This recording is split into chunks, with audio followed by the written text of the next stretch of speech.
2018, high above the skies, Air India Flight 101 was en route from New Delhi to New York City. What began as a routine journey soon turned into a harrowing ordeal. With 342 passengers and 15 crew members on board, the Boeing 777 was about to face a series of life-threatening challenges. An experienced crew was serving on the flight, which was flown by a Boeing 777-300ER. The crew was led by Captain Rustam Palia, who was 49 years old and had a great deal of expertise. Other members of the team included Captains Vikas, Shashant Singh, and DS Buddy. It was the first time that they had ever flown together, which added a dimension of difficulty to the trip. They chose to continue with the flight despite the fact that there was a slight problem with the Auxiliary Power Unit, APU, and they assured that the problem was not essential for the safe operation of the aircraft. Air India's hallmark route is the travel from Delhi to John F. Kennedy International Airport, JFK, which takes the aircraft across the polar route, which traverses harsh terrains and extreme weather conditions. During the process of the aircraft reaching its cruise altitude above Pakistani territory, the first indication of potential problems emerged.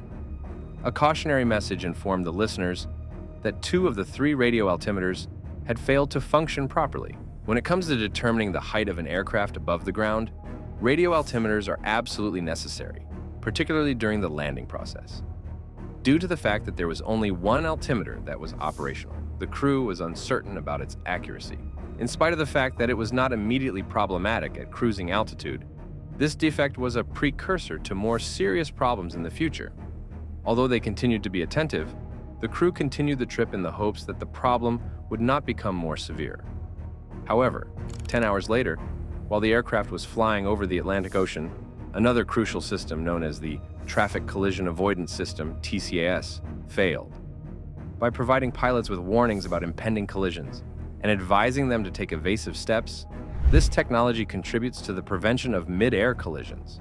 Although it was concerning that they had lost the Traffic Collision Avoidance System, the crew managed to keep their composure because they were aware that it was more important during takeoff and landing. As a result of the malfunctioning of the APU, radio altimeters, and now the Traffic Collision Avoidance System, the pilots started to suspect that there was a more fundamental and systemic problem with the aircraft. Unfortunately, the weather began to deteriorate as they got closer and closer to New York. Because of the conditions of heavy rain and low visibility, the instrument landing system became an absolute necessity. It was not possible for the system to latch onto the localizer signals when it attempted to use the instrument landing system, ILS, for a guided touchdown. Due to the failure of the instrument landing system, the pilots were forced to rely on a GPS approach system that was less precise, which was known as lateral navigation, vertical navigation. Because of this, they needed to have a visual view of the runway at the height at which they made their decision, which was made more difficult by the terrible weather circumstances. During their approach, they heard yet another alert, which stated that the landing gear was allegedly not completely down. Due to this false alert, the already heavy effort in the cockpit was increased even further. The pilots, who had been trained to react intuitively to warnings of this nature, verified and confirmed in a short amount of time that the gear was undoubtedly down. It was necessary for them to make another try at landing the aircraft, since, despite their best efforts, the aircraft could not be balanced for landing.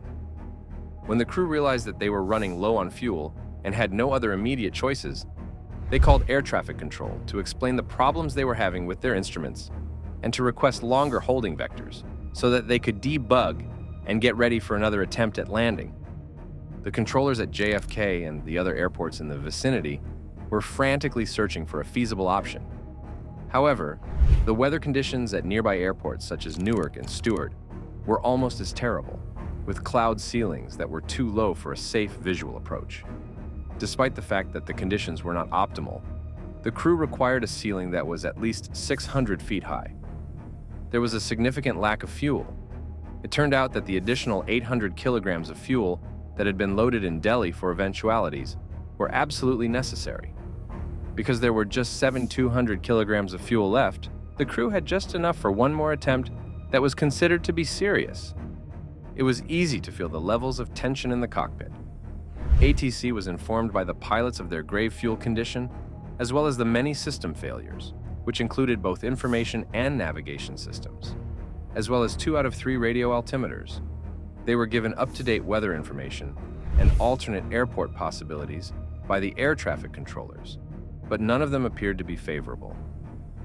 An emergency response team was dispatched as a precautionary measure. In the next several minutes, the pilot's ability to make decisions and their level of expertise would determine the fate of 357 people, making the stakes extremely high.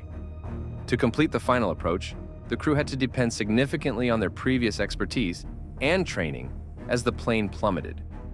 They were able to break through the clouds at a height of 400 feet. Nevertheless, they were too high and too far to the right of the runway. Captain Paglia made some deft adjustments to the trajectory of the aircraft.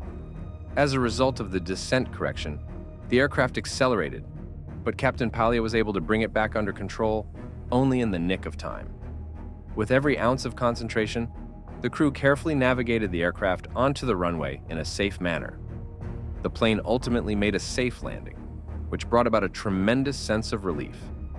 Despite the fact that they were uninformed of the entire depth of the risk, the passengers clapped and hailed the pilots for successfully landing the aircraft. However, despite the fact that the outcome was successful, the underlying cause of the instrument failures is still unknown.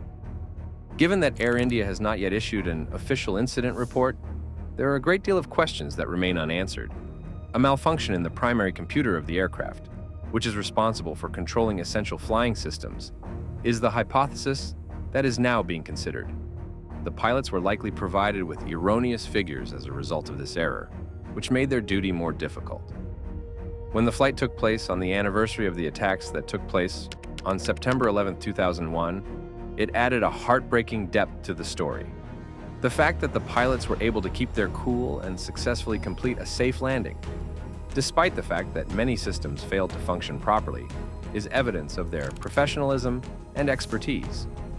Experts in aviation and the Federal Aviation Administration emphasize the need for redundancy in flight systems.